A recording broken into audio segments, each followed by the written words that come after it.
निमित्त अधिक मासाचे कथा भाग 18. अधिक मासातील स्नानदान करण्याने घडत असलेल्या पुण्याविषयी आणखी एक कथा तुला सांगतो, असे भगवान विष्णू लक्ष्मीला म्हणाले. लक्ष्मी ऐकू लागली. कमले, ही व्रते महिनाभर केली पाहिजेत असे नाही.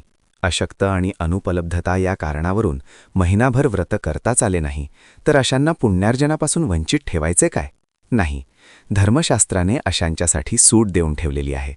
या लोकांनी निदान 3 दिवस तरी ही व्रते करावीत. यापूर्वी सांगितलेल्या पंचपर्वांपैकी एखादे पर्व तरी साधावे, त्यानेही साध्यसिद्ध होऊ शकते. आपल्या गोदावरी नदीला दक्षिण गंगा असे म्हणतात. या गंगेच्या काठावर प्रतिष्ठान किंवा पैठण हे एक महान पुण्यक्षेत्र आहे. तिथं धर्मशर्मा नावाचा एक विद्वान पंडित आपल्या काशीय नावाच्या धर्मपत्नीसह राहत असे. त्यांना मुलबाळ नव्हते, तरीही ते अत्यंत समाधानी वृत्तीने गृहस्थाश्रम कंठीत होते.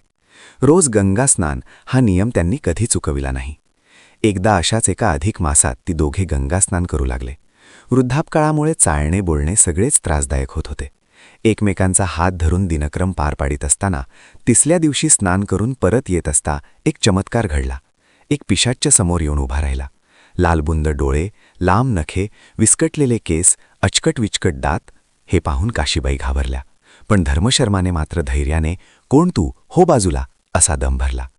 पिशाच्च हात जोडून नम्रपणे म्हणाला की गतजन्मी मी श्रीमंत सावकार होतो. अनेक मार्गाने पैसा मिळविला, दान धर्म पुण्य काहीच केले नाही, त्यामुळे माझी ही अवस्था झाली आहे.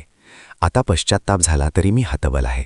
कृपा करून आपल्या पुण्याचे पवित्र पाणी माझ्या अंगावर टाका आणि माझा उद्धार करा. धर्मशर्मा नावाप्रमाणे दयाळू होता. त्याने त्या पिशाच्चाचा उद्धार केला.